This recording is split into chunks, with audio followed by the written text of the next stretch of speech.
Well, a lot of time you get into projects that take longer than you want them to take, let's just say. The footage you're going to watch here was from August of 2021, so it's literally 2 years old. Hope you enjoy. So I'm mowing with the 524 back here, and I pushed down the handlebars, and the whole blower housing just fell off the engine and is rubbing the flywheel. That's awesome. Ay, ay, ay. I guess we do need to fix that broken bearing plate that was causing all these problems because it couldn't bolt onto it. Oh well. Now this footage that you're going to see here is from November of 2021. So this thing basically sat for 3 months after I just took that little clip that you saw. We're changing the bearing plate here on this K181 on a 524 walk behind. Over here on the bottom, the ear broke off the original plate. I got this plate on eBay for like 20 bucks, and it has the ear here. See the ear that's kind of at the 4 o'clock position? That's the one that was busted on the original. So we'll see if we can take this thing apart and put it on. We got to take the under flywheel mag off. It may require us to disconnect the wire that goes to the points so we can snake it back through here. We'll unbolt that mag and we'll pop the bearing plate off, and hopefully we can just swap it and be back in business. I got all the bolts out of the bearing plate here. Now we just got to get it off, and it'll move freely, but it's stuck on there. The crank might be stuck in the actual bearing, hence the bearing plate. I'm gonna try to give it a tap here. Oh yeah, it wants to come off. Probably have to give it a tap from the other side. Might just pull these wires out now. Well, they're not hurting anything, I can leave them. I just got to get the stupid plate off, and there's no easy way to like pull it off. You just got to kind of get it off of there. So I'll go over to the other side, I'll give it a couple taps, and hopefully we can get it off. I literally gave it a tap from the other side and it popped right off. Now you're left with just a crankshaft just hanging out there all exposed, and that's fine, that's not a problem. And so here's the old bearing plate, and it literally has the bearing in there because it's a bearing plate.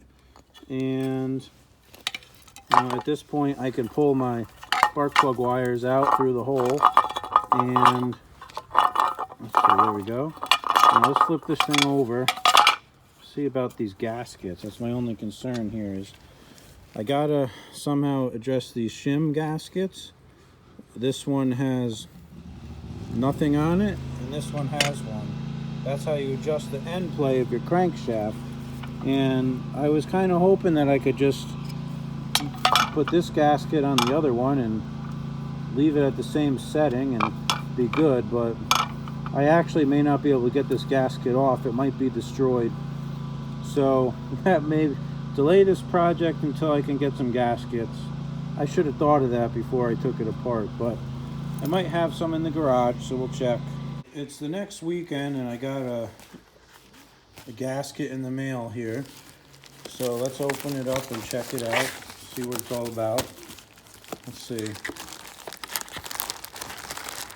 Well, I got an OEM Kohler gasket here, and I didn't want to get a Chinese one.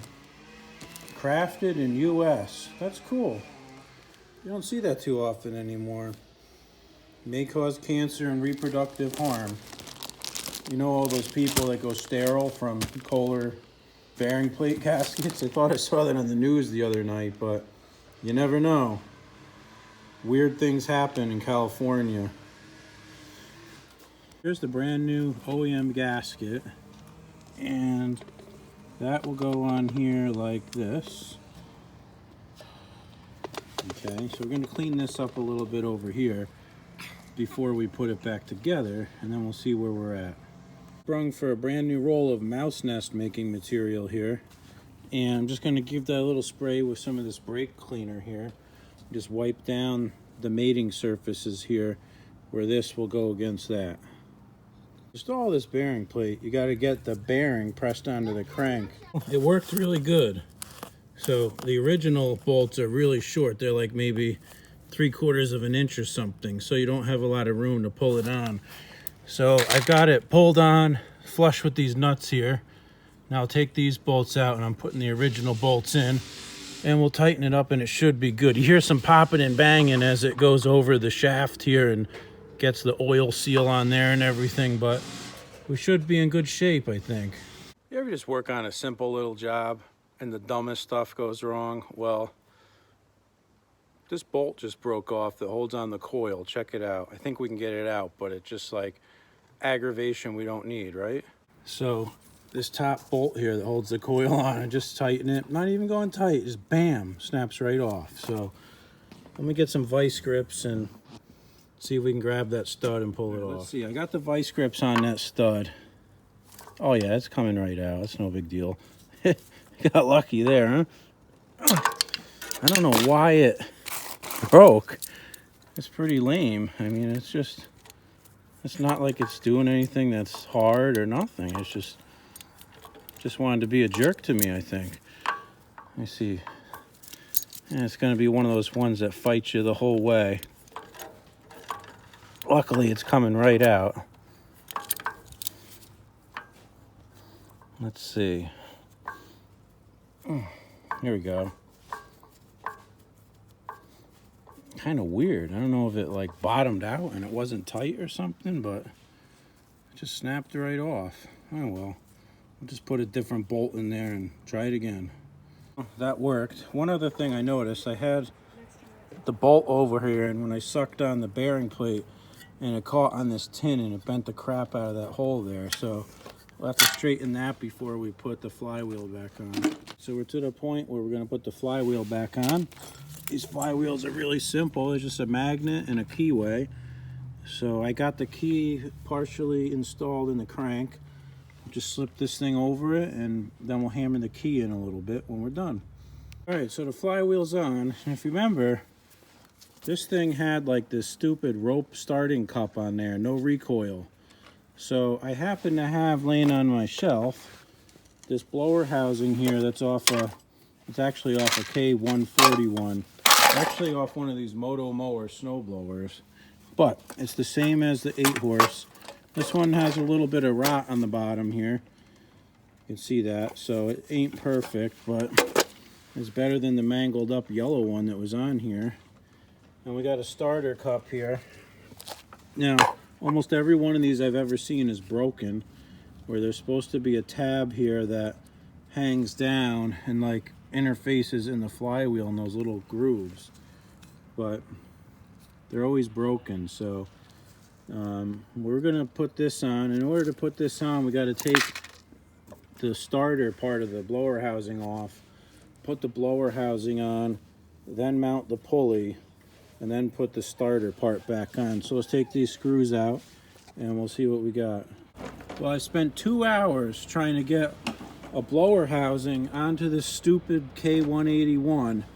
I bought a used bearing plate off of eBay and swapped it because the original one down there is broken and I can't, for the life of me, get the blower housings on. I've tried 3 different ones and the bolts will line up on the right hand side but not on the left hand side, and they're off about 1/4 inch. But all these blower housings fit perfect on the broken bearing plate there, but none of them fit on the new one properly. All right, so I got a package in the mail today, an eBay purchase, and check it out. The eBay purchase came in an Amazon box.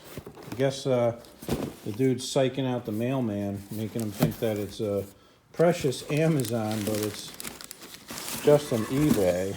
So I did get this K181 recoil shroud. We'll see if this one fits on the 524. I'm just curious if I compare it to that yellow one down there in that box, what the heck the difference is.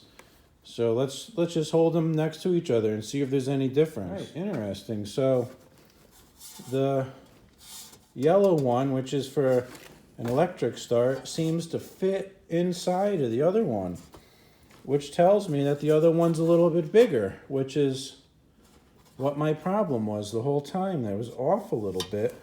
And the recoil start one also has, I don't know if you can see, 2 layers of metal here around the edge, making it tougher, so when you pull on it, maybe it won't break the bolt holes out. The only downfall with this one is that it has this hole up here. It looks like that, I'm guessing there was an on-off switch on that hole, a toggle switch. And maybe I should put a toggle switch on there. I don't know, but I'll have to seal that hole up somehow. But let's carry this out. It's dark out, so I'm gonna bring a light and we'll see if it fits. All right, so it slipped right on perfect, and all the bolt holes line up, everything. So the thing is awesome. Now we just gotta, maybe we'll clean it up and paint it red so that it's not gold colored. And we do need to plug up this hole on the side. But I'm very happy with this. I got it for $18 plus shipping, so I can't go wrong at that price. Cool. All right, stay tuned for the next part.